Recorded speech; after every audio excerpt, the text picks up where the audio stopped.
Bien, c'est parti. Alors, dans cette vidéo, je vais montrer comment on installe et comment faire fonctionner Tanagra sous Linux.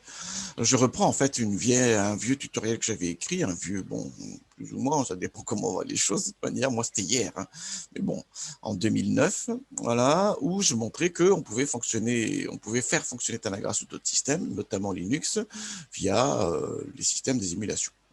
Donc là, j'utilisais Wine et je décrivais les différentes étapes dans un tutoriel. Alors, je vais la refaire sous forme de vidéo cette fois-ci. Pourquoi? Parce que vidéo, c'est plus dynamique. Et puis surtout, pourquoi? Parce que j'imagine que Linux, entre-temps, Ubuntu, en tous les cas, a dû évoluer, qu'il y a de nouvelles choses différentes et que peut-être que les configurations aussi sont différentes et qu'il faut voir comment ça peut fonctionner, ainsi de suite, hein.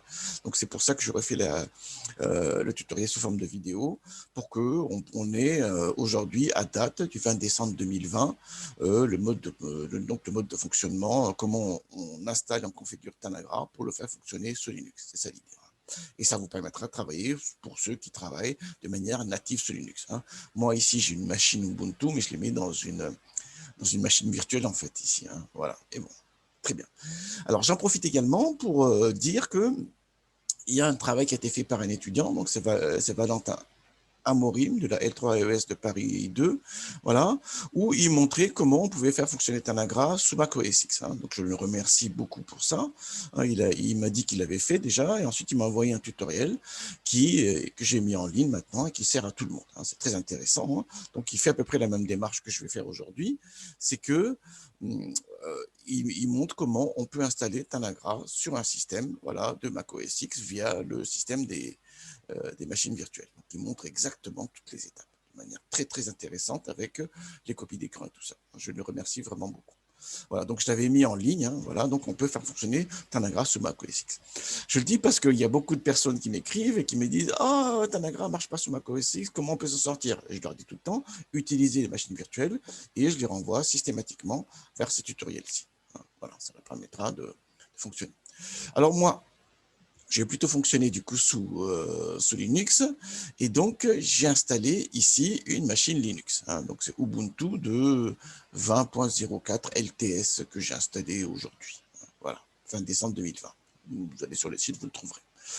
Alors qu'est-ce qu'il faut faire? La première chose déjà, il faut récupérer Tanagra et le télécharger, hein. Voilà, c'est la première étape. Une fois qu'on a installé, donc téléchargé, il faut l'installer et ensuite après on pourra le lancer. Alors, j'ai un petit commentaire à faire. Donc, j'ai installé Ubuntu. Il faut aussi que vous installez Wine.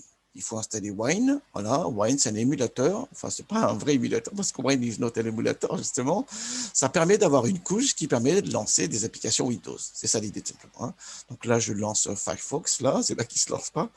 Voilà, et on va regarder 2 secondes ce qu'il y a dans Wine pour Ubuntu. Voilà, il faut l'installer tout simplement. Donc, s'il n'y a aucune difficulté, Wine, Ubuntu. Voilà,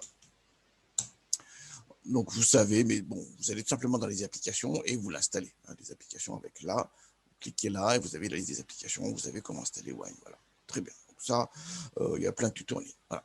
Donc j'ai installé Ubuntu sur ma machine. Moi, c'est une machine virtuelle, mais vous, ce sera votre vraie machine, donc elle y est déjà de toute manière. Et sur votre distribution Linux, donc vous installez aussi Wine, hein, donc voilà, hein, Wine, qui permet, voilà, il y a une description ici qui dit ce que fait Wine.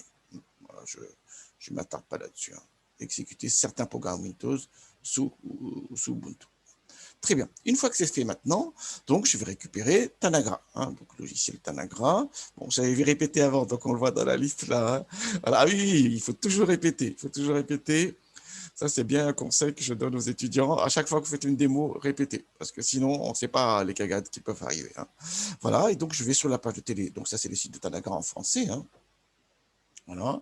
Et je vais l'aider dans téléchargement et je récupère le setup. Il, aussi, il est grisé parce que j'avais déjà chargé. Voilà, donc je le charge ici et voilà, j'enregistre le fichier. Il va le mettre dans mon répertoire téléchargement. Ça y est, c'est fini et je vais aller le voir, hein. Voilà, donc il est chargé là, il est là, hein, vous avez vu, hein. Donc on est dans mon dossier personnel. Alors, je vais tout fermer d'ailleurs. Là, je vais fermer ça. Fermer, oui, donc fermer les onglets et je ferme tout, voilà, dans le dossier RICO, hein, voilà, on a dans téléchargement et on a setup Tanagra. Quelles sont les étapes suivantes? Donc là, ça y est, j'ai récupéré Tanagra, je l'ai installé. Donc 1, il faut avoir Ubuntu, 2, il faut installer Wine, 3, il faut récupérer le setup Tanagra, et ensuite, il faut le lancer.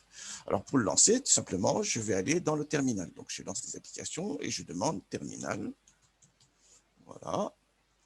Et dans le terminal, je vais aller dans la partie téléchargement pour pouvoir le lancer.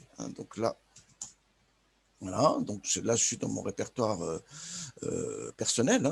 Donc, je vais dans téléchargement. Voilà, LS. Alors, je ne suis pas spécialiste de Linux. J'ai utilisé, ma première version de Linux date de 95 avec Slackware. Donc, je sais l'utiliser ainsi de suite, mais ce n'est pas le système que j'utilise tous les jours. Je travaille directement sous Windows. Pourquoi? Parce que les machines à l'université sont sous Windows. Voilà. Si toutes les machines à l'université ont été sous Linux, je travaillerai sous Linux. Pour moi, j'ai absolument pas de... Voilà. Très bien. Une fois que c'est fait ça, donc ça y est, je suis dans le bon répertoire. Voilà, on a mis Setup Tanagra. Donc, je lance le Wine pour lancer Setup Tanagra.exe. Voilà, donc il va lancer Tanagra, un exécutable Windows sous Linux. Paf, ça y est, c'est parti. Donc, une fois que c'est parti, voilà, il va démarrer et on va avoir la boîte d'installation, enfin les boîtes de dialogue d'installation qui vont apparaître normalement. Voilà. Donc voilà, j'accepte la licence. Je serais quand même mauvaise grâce de ne pas l'accepter. Oui, je suis d'accord d'installer pour l'installer. Je fais Next, il va l'installer dans un endroit. On va aller voir qu'est-ce qu'il y a dans cet endroit-là. Voilà, Tanagra, Next, installe. Très bien. Voilà, c'est fait et on peut lancer Tanagra directement. Voilà. On ne va pas le faire. Pourquoi on ne va pas le faire? Parce qu'on va le faire de manière différente. Voilà. Déjà, on va voir qu'est-ce qui s'est passé sur notre machine. Donc, je ne lance pas Tanagra. Je finis l'installation. Voilà, c'est terminé. Une fois que c'est fait, donc, je n'ai plus besoin de la... Voilà, je ferme ici le terminal et on va voir ce qui se passe. Alors, où s'est installé Tanagra? Il n'est pas dans mon dossier personnel, là. En fait, Wine a créé un sous-répertoire. Voilà, dans lequel on peut aller voir ce qui se passe. Mais c'est un sous-répertoire caché. Donc, pour le faire apparaître, je vais faire CTRL-H pour voir également les dossiers cachés. Donc, ceux qui connaissent bien Linux, il n'y a aucun secret pour eux, ils savent très bien ce que fait CTRL-H. Voilà, CTRL-H. On a du coup les fichiers, les dossiers cachés qui apparaissent, qui sont précédés d'un point, les noms de fichiers sont précédés d'un point. Je vais dans Wine. Dans Wine, il y a un disque C, en fait, c'est un disque émulé, tout simplement. Et comme Tanagra est un programme 32 bits, il est dans Program File x86. On a Tanagra là, avec des fichiers qui sont là. Voilà, l'exécutable de Tanagra, il est là, justement. Les autres fichiers de configuration, ainsi de suite. Très bien. Une fois que c'est fait ça, donc on ne va pas le lancer à partir d'ici. On ne va pas le lancer à partir d'ici. C'est que Tanagra, maintenant, s'est installé parmi les applications d'Ubuntu. Si on voit ici, là, voilà, on va dans les applications d'Ubuntu, on voit que Tanagra est installé ici. Voilà. Donc, on va lancer à partir d'ici parce qu'il fait partie donc, des applications qui sont installées sur Ubuntu et le système, c'est que c'est un fichier qu'on va lancer avec Wine. Voilà. Donc, nous, on n'a quasiment rien à faire. Alors, pour montrer l'application en question, voilà, je vais aller... je vais enlever ça. Et je vais revenir sur mon répertoire haricot. Là, voilà. Je commence à m'embrouiller là. Vous avez vu, je ne savais plus comment sortir. Je n'ai pas trop l'habitude. Mais bon, tout ça prend. Et je vais dans Documents et c'est le fichier Iris qu'on va utiliser. Alors, j'ouvre rapidement le fichier Iris avec l'éditeur de texte. Voilà. Donc, c'est un fichier CSV ici qu'on utilise. C'est le fichier Iris qui sont ultra connus. Donc, la première ligne, c'est le nom des variables. Le séparateur de colonnes, il ne se voit pas ici, mais c'est tabulation. Et là, je n'ai pas configuré mon système.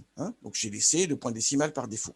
Et comme j'ai installé la version française d'Ubuntu, donc le point décimal par défaut, c'est la virgule. C'est pour ça qu'on a un virgule qui est là. Et n'oubliez pas, Tanagra s'adapte au point décimal qui est configuré sur le système. Donc, sur les systèmes, si c'est configuré en virgule le point décimal, donc il va lire correctement ces éléments-là. Ça, c'est vraiment très important. Les fichiers CSV sont très souples. On peut gérer des grosses volumétries. Je viens de faire une vidéo pour montrer que 2 millions d'observations, il les charge sans problème. Là, c'est un petit fichier pour le coup. Voilà. Et le séparateur de colonnes, c'est tabulation. La première ligne, c'est le nom des champs. Et le point décimal dépend de votre système, de la configuration de votre système. En l'occurrence, mon Ubuntu ici, je l'ai configuré pour que le point décimal soit la virgule. C'est pour ça que j'ai mis virgule ici et je vais l'importer avec ces éléments-là. Très bien. Une fois que c'est fait là, alors, qu'est-ce qui se passe? Je vais lancer Tanagra. Donc, je vais dans les applications. Je récupère Tanagra et je l'exécute. Voilà, donc, c'est Wine. En fait, il va faire appel à Wine pour lancer Tanagra. Hein. Donc voilà, c'est un peu long du coup parce qu'il faut qu'on démarre.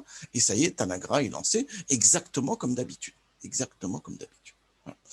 Une fois que c'est fait ça, donc je crée un nouveau diagramme. On le sait maintenant, hein, dans la vidéo précédente, je montrais comment on crée un diagramme pour importer des fichiers CSV directement. Voilà, new. Donc voilà, je vais le mettre dans mon répertoire de documents. Hein, voilà, test iris par exemple. Iris. Voilà. C'est un fichier TDM. J'ai expliqué également dans la vidéo précédente ce que c'est qu'un fichier TDM. C'est un fichier tout simplement de description du diagramme sous forme textuelle. Et là, j'importe le fichier iris.txt. Voilà, de nouveau, on peut faire une gestion par défaut des données manquantes. Voilà, là, je sais qu'il n'y en a pas, mais bon, je vais laisser le fichier tout petit, donc l'importation est très rapide. Ça y est, il est importé. Et il les a reconnus automatiquement. Donc, quand c'est une variable chaîne de caractères, il sait que c'est une variable qualitative, donc il les met en factor. C'est pour ça qu'on est discrète ici. Et les autres, là, il a reconnu comme variable quantitative, comme variable numérique. Une fois que c'est fait ça maintenant, bah, comme d'habitude, on peut faire les différents traitements. Bon, là, on peut visualiser les données très rapidement. Voilà, je m'embrouille moi-même. Voilà, je visualise les données. Voilà, on peut faire un graphique. Je fais un petit graphique là, juste pour voir qu'il a bien compris. Les données sont là. Donc, si je prends les deux dernières variables qui sont les discriminantes, hein, vous voyez bien l'idée. Voilà. Ah, j'ai pris deux fois la même variable état WIF cette fois-ci. Voilà. On voit bien les différents points, ainsi de suite, ainsi de suite. Voilà, on peut faire des traitements. Ah, je vais faire un petit arbre de décision, par exemple, genre, voilà. Hein. Donc, la variable cible, c'est spécisme, mais les fichiers iris sont très connus pour là-dessus. Voilà, les variables explicatives candidates sont des... donc c'est la physionomie des fleurs. Voilà, je fais OK. Il a bien vérifié. Et ensuite, je vais lancer, par exemple, je ne sais pas, un arbre de décision, la méthode CRT. Voilà. Et j'ai mon arbre de décision sous forme textuelle ici. Et là, on a donc la courbe de décroissance de l'erreur qui permet de vérifier si on fait du surapprentissage ou pas. Voilà. Très bien. Mais le plus important d'aujourd'hui, hein, c'est de bien montrer que Tanagra, on peut l'installer sous Excel, sous Excel. Tanagra, on peut l'installer sous Linux et on peut le faire fonctionner sous Linux. Hein, la preuve ici. Voilà. Et le deuxième message, c'est qu'il y a un tutoriel sur le site hein, de 2020. J'ai mis en ligne très rapidement. Donc, c'est un tutoriel qui a été fait par un étudiant, donc Valentin, de la L3 de Paris 2, AES de Paris 2, voilà, qui montre comment faire fonctionner Tanagra sous Mac OS X. Ça nous permettra également de voir comment fonctionner là-dessus. C'est très intéressant. Et donc, ça nous permet de fonctionner sur différents systèmes, relativement facilement. Voilà. C'est une question qui revient souvent, Mac OS X, vraiment. Allez, excellent travail à tous.